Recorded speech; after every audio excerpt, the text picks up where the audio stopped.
First, we heard from the Chief Medical Officer, Paul Kelly, who provided an update on the pandemic, including the new variants, B45, and their potential impact and the impact that that was having on hospital capacity and the broader health system in Australia.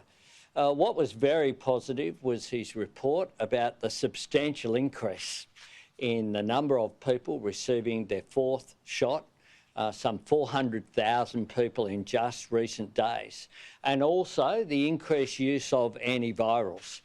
These two measures are absolutely critical. So I begin by saying to Australians, if you are eligible to get a booster, get it. They're free, they help protect your health and help alleviate the impact of COVID, including the new variants. And with regard to antivirals as well, we have substantial supplies. We need to make sure that they're used as well, and some of the measures that I'm announcing today are aimed at doing just that. The Commonwealth and the states and territories remain absolutely committed to working together collaboratively to support the health response. All of the premiers and chief ministers, as well as the Commonwealth, understand that we need to get the health outcomes right in order to protect people's health, but also to protect our economy. That when you get the health outcomes right, you protect jobs and you protect the economy. And we're all committed to that. The really positive thing as well today is working towards a much more consistent national approach.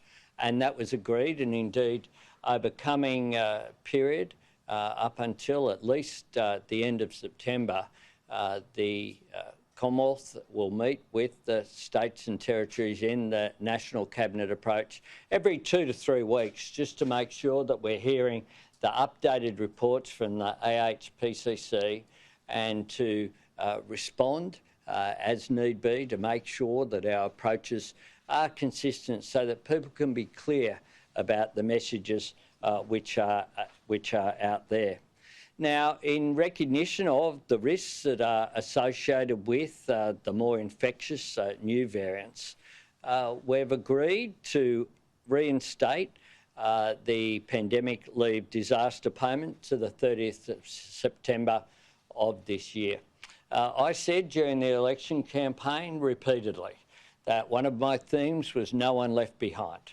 And indeed, I want to make sure that people aren't left behind, that vulnerable people are looked after, and that no one is faced with the unenviable choice of not being able to isolate properly without losing an income and without being put in a situation that is very difficult. So it is appropriate, given the increases that are there, that we reverse the decision which we inherited from the former government to cease this payment.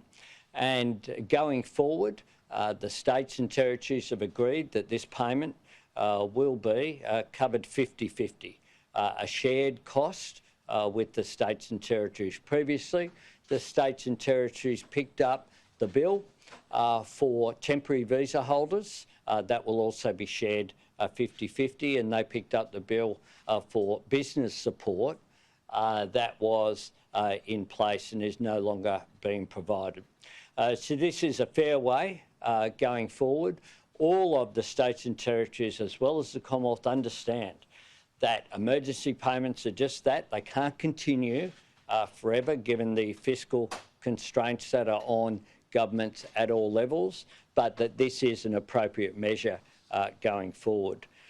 In addition to that, the government will also reinstate the crisis payment national health emergency payments until the 30th of September as well. This will ensure that those affected by COVID-19 isolation requirements who receive an income support payment or ab-study living allowance who are in severe financial hardship continue to receive support during the winter period. The Commonwealth has also agreed to create a new temporary telehealth item so GPs can spend longer with their patients to assess their suitability for oral COVID-19 antivirals. The Health Minister, Mark Butler, met with the the Royal Australian College of GPs and the AMA yesterday and worked through these proposals. We want to make sure that antivirals can be administered where appropriate, and in order to do that, this temporary telehealth facility is appropriate that it be established. State and territory ministers, premiers and chief ministers also shared updates on what was occurring in their respective state and territories, also noting the increased access to supplies of rapid antigen tests. Of course, the Commonwealth has already picked up the tab, 50% of the costs of all the rapid antigen tests, and states and territories are making sure that they're available, as well as the Commonwealth through various measures that we have. All of the First Ministers also agreed that jurisdictions will utilise existing RAT stocks funded through these arrangements. The jurisdictions in the Commonwealth also agreed to provide that consistent health messaging out there to encourage Australians to follow the recommendations that were provided by Professor Kelly. These include wearing masks indoors where appropriate, where people are mixing and can't have social distancing, then that makes sense for that to be highly encouraged. Also, getting tested, practicing good respiratory hygiene, and where it is where people are contacts, or where it's appropriate for people to work from home. These measures are important.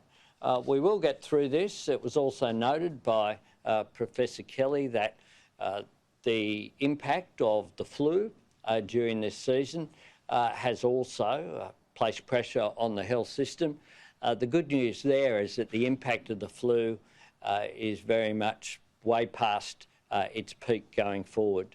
I'm very pleased with the outcome this morning, and I thank the Premiers and Chief Ministers for agreeing to the proposals that I put forward in discussions I had with them yesterday afternoon and last night, and I thank them for the early meeting this morning in order to give certainty going forward. What this will do is provide security for people, make sure that we're looking after the most vulnerable, and make sure that people aren't getting left behind. And that is something that will be a characteristic of my government.